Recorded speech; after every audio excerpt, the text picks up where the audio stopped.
guys, welcome back to my YouTube channel.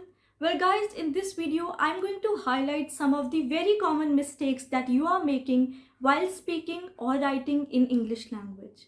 Well, these mistakes are usually they go unnoticed, and if I suggest you these are the corrections, you will be able to make your language very smooth and reach the perfectionist stage. Because small mistakes is where your marks are deducted. Okay guys, so that's all in English content for this video. Wait a second. It doesn't mean the content is over. It meant that इतना ही English में था, बाकी सारा content Hindi में होगा. So guys, I have to तो इस video में मैं आपको हिंदी में कंटेंट समझाऊंगी और कुछ ऐसी ग्रामेटिकल मिस्टेक्स हाईलाइट करूंगी जो बहुत कॉमनली मतलब बहुत फ्रीक्वेंटली या बहुत जल्द आप मिस्टेक्स कर रहे हैं. इसका मतलब ये है कि आप उन मिस्टेक्स को ध्यान नहीं दे रहे हैं और हर टाइम कर रहे हैं. So those are called silly mistakes. तो इसमें आपको करेक्शंस मिलेंगे कि क्या आपको सही तरीके से बोलना है ताकि आप लैंग्वेज पे कमांड ले सके. अगर आपको हिंदी में और कंटेंट चाहिए गाइस तो मेरी वीडियो को सब्सक्राइब करिए एंड लेट्स गेट स्टार्टेड. तो शुरू करते हैं.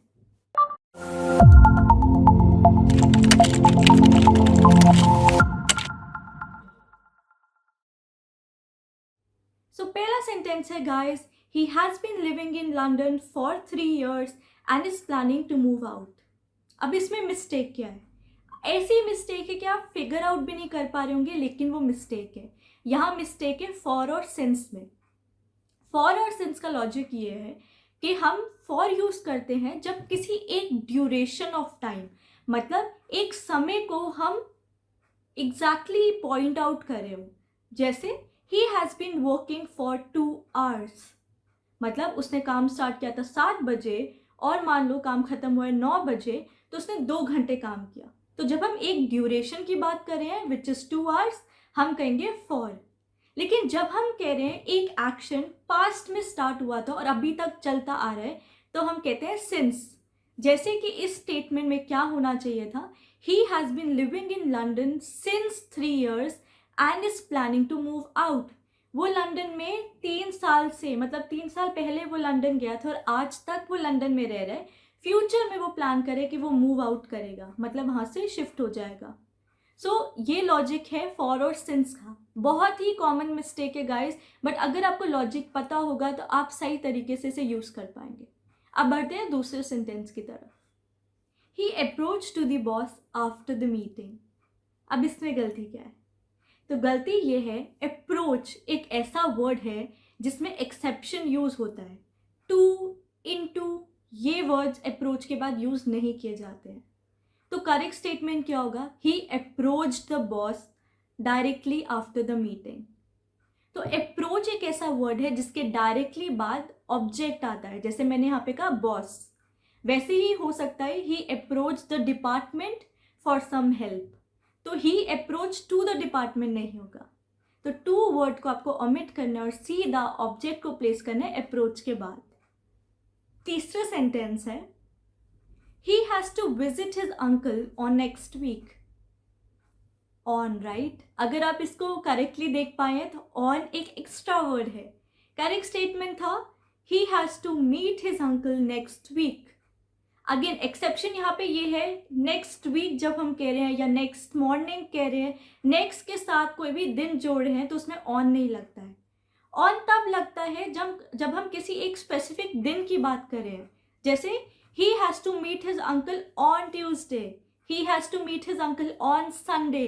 तो जब हम दिन बता रहे हैं तो उसके साथ ऑन लगता है. जब हम दिन नहीं कह रहे हैं, हम कोई एक ऐसी वेगली मतलब ना दिन बताते हुए ये कह रहे हैं कि हाँ वीक में या किसी दिन पे, तो हम ऑन नहीं कहते हैं.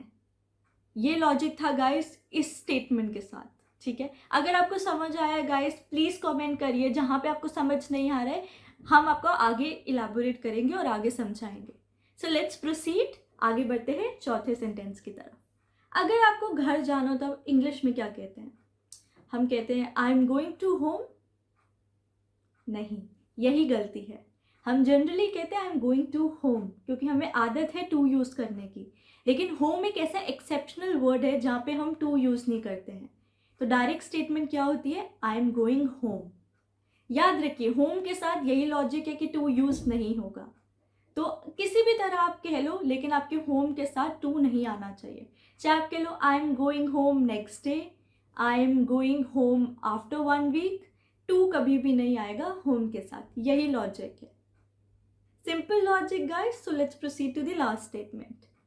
आई have ordered for isles books from Amazon। Guess करिए इसमें मिस्टेक क्या है। तो मिस्टेक है फॉर। ऑर्डर एक ऐसा वर्ड है, तो इस वीडियो में आप समझ पा रहेंगे कुछ वर्ड्स ऐसे हैं जो एक्सेप्शनल होते हैं और उनके रूल्स भी अलग होते हैं। तो यहाँ पे थंबनेल क्या है, ऑर्डर के साथ हम फॉर नहीं लगाते। I ordered isles books from Amazon, ये करेक्ट स्टेटमेंट है। ऑर्डर करना किसी को या किसी सामान को मंगवाना, उसको ऑर्डर कहते हैं। इस समय पे फॉर यूज़ नहीं होगा, डायरेक्टली आप स्टेटमेंट बोलिए, ऑर्डर के बाद डायरेक्टली आपको ऑब्जेक्ट आ जाएगा। आपने क्या ऑर्डर किया था उसको डायरेक्टली बताइए। So I ordered a food from Zomato, I ordered books from a stationery shop, जिस भी वे में, बट ऑर्डर के साथ नो फॉर। तो गाइज ये बेसिक मिस्टेक्स थी, अनकॉमन है और हमें पता भी नहीं चलता है कि हम कर रहे हैं। लेकिन क्या होता है जब आइल्स एग्जामिनर हमें टेस्ट कर रहा होता है तो वो छोटी छोटी मिस्टेक्स पकड़ लेता है और उससे आपका इंप्रेशन खराब होता है कि आपको बेसिक इंग्लिश लैंग्वेज भी नहीं पता है। सो अगर आपको ये वीडियो पसंद आई गाइस, प्लीज़ सब्सक्राइब करिए मेरे चैनल को ताकि आप और हिंदी कंटेंट देख पाए, and do not forget to like this video. See you in the next video.